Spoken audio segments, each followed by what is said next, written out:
Well, hello to our Disciples Bible class Bible study. Hello, FCC. Hello to anyone who is joining us for this Bible study. This is our Disciples Bible class study for the week of February 28th, which is really the first week of March. Can you believe it? We're already into the first week of March. But this is our Bible study for that. I'm glad you have taken a short pit stop with us.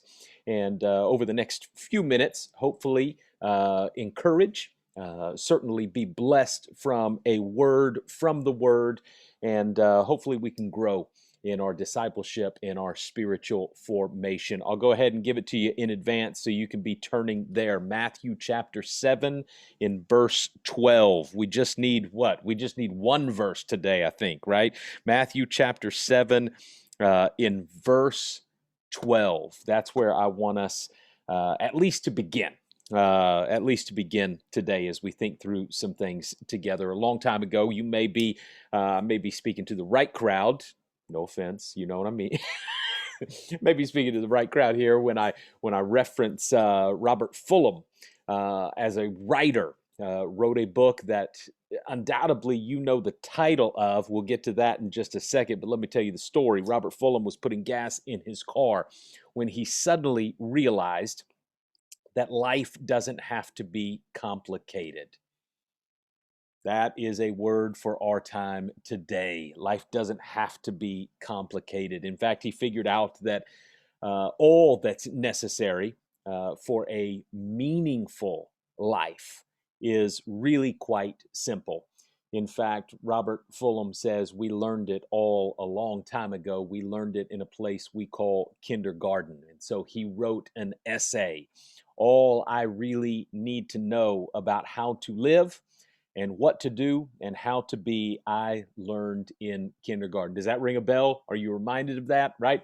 Wisdom was not at the top of the graduate school mountain. But there in the sand pile at school. These are the things that I learned. Share everything. Play fair. Don't hit people. Put things back where you found them. Clean up your own mess. Don't take things that aren't yours. Say you're sorry when you hurt somebody. Wash your hands before you eat. Flush. Warm cookies and cold milk are good for you. Live a balanced life.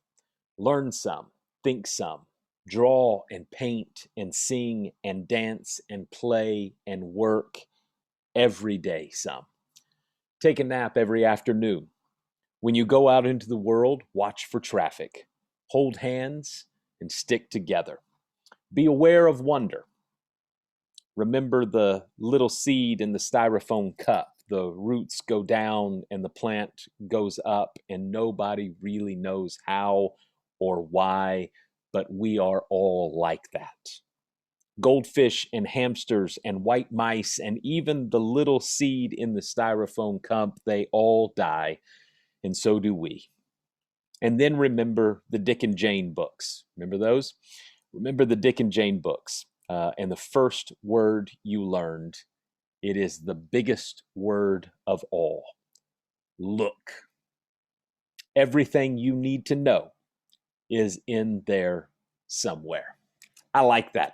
I like that book. I like that essay. I like the whole premise behind that. I like the idea of life doesn't have to be as complicated. Maybe we make it more complicated. Maybe if we just dumbed it down to the sand pile once again, maybe we could find things to be just a little bit easier. To live out, I've thought a lot about that essay and that book as I was thinking through our Bible study for this week, and really thinking through the climate and the culture that we find ourselves in, because I want to talk about that phrase. I want to talk about that concept. Unfortunately, we think that its impact pretty much stays there in kindergarten, much like we do the verses that we're going to be looking at today. They're verses that we probably learned when we were kids, but we think we've outgrown them, or we have moved on to more substantive thinking and Bible studies. But the golden rule, right? Remember that? The golden rule of Matthew chapter 7 and verse 12 is anything but elementary. It is everything for your life and mine. Matthew chapter 7 and verse 12. So in everything, do to others what you would have them do to you. For this sums up the law and the prophets. This is a faith principle that I believe will change your life. I believe Jesus believed that it would change everyone's life. And not only yours, not only mine, but the lives of everyone that is around us, that is in our world, right? When Jesus spoke these words, and I think this is a really interesting thing about this verse, the really cool thing about this verse. When Jesus spoke these words, he was actually putting his own spin on what already had been a common saying in Judaism. You may or may not know that information, but Jesus was actually spinning a common phrase that was already well known in Judaism. The common phrase, that common teaching at that time said this: what is hateful to yourself, do to no other. I want to say that again so you can hear it. If you want to write it down, you can write it down.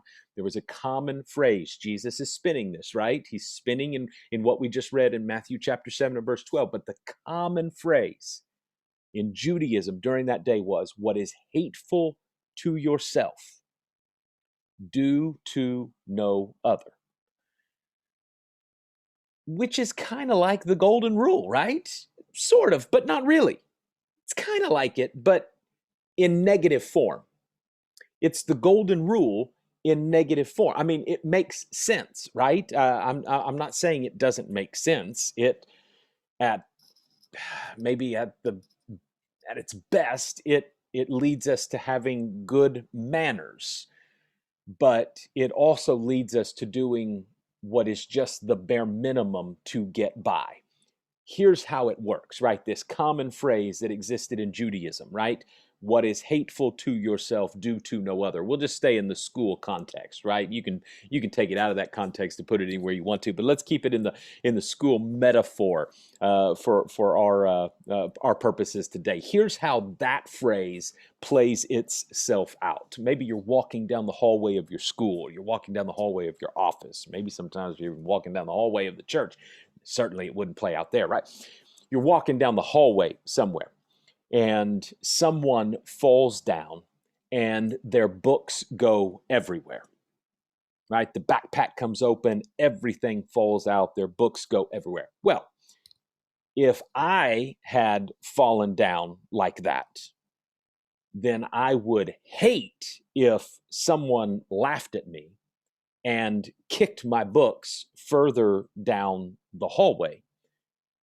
And so I'm not going to do that to that person because I would really hate it. So I'm not going to do that. And then you step over the books and the person and the backpack and you keep going on your way. That's how that common phrase in Judaism plays itself out, right? Maybe you walk into your class and you think to yourself, I wouldn't like it. I would hate it if somebody said something nasty to me. And so I'm not going to say anything nasty to anybody. And you just walk by and you say nothing to nobody at all. And you take your seat in the back of the room. You see, you can live this negative form of the golden rule. You can live that out. And I guess you can be a pretty decent person in doing so, right? You're not going to kick someone when they're on the ground. You're not going to say mean things. You're not going to steal, right? You're going to end up being a pretty decent person. But I want you to recognize that is living life out by the bare minimum. And I want you also to recognize that God is calling us to a higher standard. God is calling us to live our lives on another level. And so when Jesus begins to speak and teach in that moment, he takes this very common phrase and he spins it around and he begins teaching. So in everything, do to others what you would have them do to you. Jesus is saying that there is more to being a Christian than just doing the minimum, right? There's more to this life of discipleship than just being decent at it, than just doing the bare minimum. You're walking down the hallway and a person trips, right? Let's go back to that picture. Let's go back to that metaphor. You're walking down the hallway and a person trips and their books go everywhere. Their backpack is open. Their lunch is there. Well, if that were me, then I would want someone to help me. I would want someone to check on me, make sure I'm okay. I would want someone to help me pick up my books and put them back in my bag. And so that is what I will do. And we echo the words of Jesus once again, Matthew chapter 7 and verse 12. So in everything, do to others what you would have them do to you. You walk into that same classroom, go back to that picture, right? That case study, if you will. You walk into the classroom, you see someone sitting there. Well, if that were me, I would want someone to offer an encouraging smile or an encouraging word or some form of acknowledgement that I am here, that I can be seen, maybe even a blessing. And so that's what I will do. And we hear the words of Jesus once again. So in everything, do to others what you would have them do to you. You see, the difference between what Jesus was teaching and what others were living by in that day, the difference between what he was teaching and how others were living, it's a matter of attitude and it's a matter of commitment. And I would venture to say that I would say the great majority of people probably live by the negative version, right? That common phrase in Judaism, the negative version, right? That allows you to do the bare minimum, be a pretty decent person. But the challenge for you and I, the challenge for us in this call of discipleship, the challenge for us as we look into spiritual formation, the challenge is to live golden, to live out that golden rule, to live golden, to go above and beyond, to go deeper into discipleship and into our following of Jesus than we ever have before, to not let a moment slip by when we have an opportunity to demonstrate Jesus to another person. Tomorrow, the bell rings for all of us, whether we go to school or not, right? Tomorrow, the bell rings for all of us. And the call from Jesus is to each and every one of us, to all of us in our discipleship. The call is to live out this Jesus lifestyle. To speak the words that he speaks, to bless in the ways that he blesses, to touch in the ways that he touches, to see people in the ways that he sees them, right? To have the same concerns, the same effort, the same commitment to humanity, the same attitude. These are the things that Jesus is calling us to. These are the things that God is saying, I want you to live on a higher level, that there's more than just the bare minimum that needs to be done. I want you to give your best to others. And that is somewhat of the struggle, right? We talk about this quite a bit in our Bible studies. We talk about how we're living lives in such a fast pace and we have so many distractions that oftentimes we don't have much left of ourselves to offer out. And Jesus is calling us to give the best of ourselves to others, which may mean We need to reprioritize. Maybe we need to think through. Maybe we need to go back and look at all the things. Maybe we need to let go of a few good things. Sometimes it's not the battle between bad things and good things. Sometimes it's the battle between good things and greater things. Maybe we need to let go some of the good things so that we can become and focus on the great things that God is calling us to. I sat down and I made a list of words of how we treat people, right? Ways in which we can treat people, and obviously there's some obvious suspects on that list, right? Be polite, be respectful, don't judge, be fair with the people we're in relationship with, love, even like, right? But then once I got through the obvious suspects and I started to dig just a little deeper, I want to encourage you, maybe that's some good homework. Think through these types of things as well. I started to dig just a little deeper, and then there were things that popped up that I might have not considered unless I really allowed myself to get into that and dig down deep, right? Like the idea of excel. To excel. I want to be challenged to excel, to unlock my potential, and to discover the next level of discipleship, the next level, a deeper level, more intimate level in my walk with Jesus and the call that God has placed on my life. I want to be held accountable. I want to discover greater levels of accountability so that I can become greater and not make the same choices, the same mistakes, or the same cyclical thinking that oftentimes leads me to the same result in different areas. I want to be forgiven and I want to forgive. Second chances come in handy, right? And even though we have God's word that declares we are forgiven by the blood of Jesus Christ, oftentimes we can't forgive ourselves, and sometimes we don't offer forgiveness to others. I don't know what types of things might make your list, but I want to encourage you to think through some of those things, right? Think through the areas of greatness, what would allow ourselves to get deeper in our discipleship, what sounds golden to you as a way of being treated and in treating other people, right? In sharing other people in the ways in which we desire to be shared with ourselves.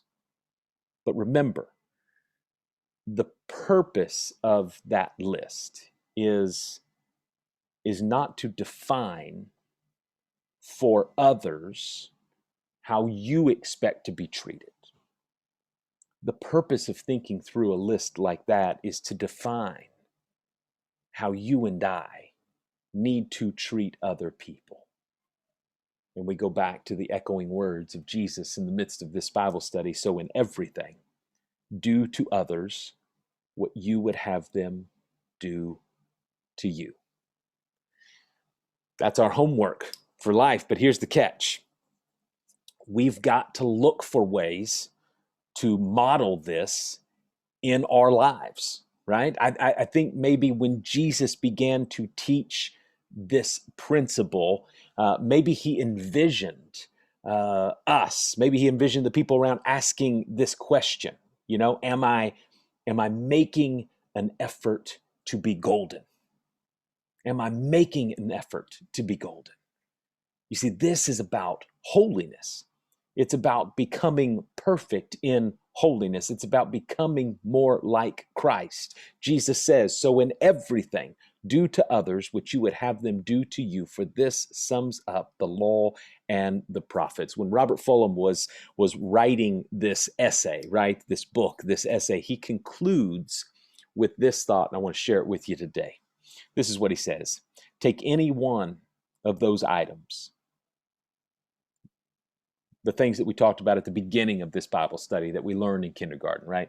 Take any one of those items and extrapolate it into sophisticated adult terms and apply it to your family life or your work or to government or to the world. And it holds true and clear and firm. Think what a better world it would be if we all, the whole world, had cookies and milk at about 3 o'clock in the afternoon and then lay down with our blankies for a nap. Or if all governments had a basic policy to always put things back where they found them and to clean up their own mess. And it is still true, no matter how old you are, when you go out into the world, it is best to hold hands and stick together. No matter how old we get, no matter how many gray and white hairs arrive, no matter how many awards or degrees that we have, no matter how much wisdom we think we have, we will never outgrow, nor will we ever move beyond the principles of kindergarten. No matter where we serve, no matter how rich or deep our faith gets, no matter how many spiritual battles we find victory in, we will never move beyond the power and the complexity of this simple golden rule.